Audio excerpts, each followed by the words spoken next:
فاكرين لما قلنا اللي هيحاول يحضر زملكاوي في المعمل غالبا هيطلع له احمد عفيفي، وان عفيفي دايما بيقول للزملكاويه اللي نفسهم يسمعوه يعني وقت الخساره المسابقات مسرحيه، ووقت المكسب هم اعظم اختراع حصل في الدنيا. الحقيقه ان الكلام ده كان بناء على متابعاتنا، لكن في ناس قررت تدينا الادله بنفسها ومن غير ما نطلب منها. الدوري المصري صفر، كل حاجه صفر، اداء صفر، مستوى صفر، تنظيم صفر، ماتشات صفر، تصوير صفر، تحكيم صفر، متعه صفر، كل حاجه صفر. الدوري ده هيبقى فيه شخلعه.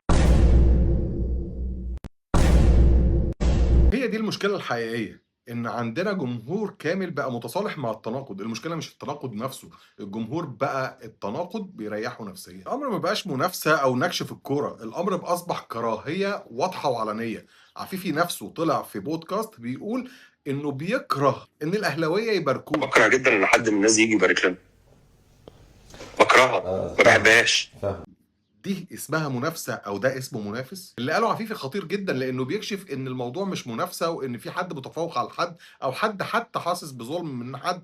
القصة إن في ناس رافضة وجود منافس متفوق عليهم، وعشان كده زي ما قلنا في الفيديو اللي فات عفيفي ناجح جدا وسط الزملكاوية. من الآخر كده هو بيبيع الإحساس اللي هم محتاجينه، هو عمره ما باع لهم الحقيقة.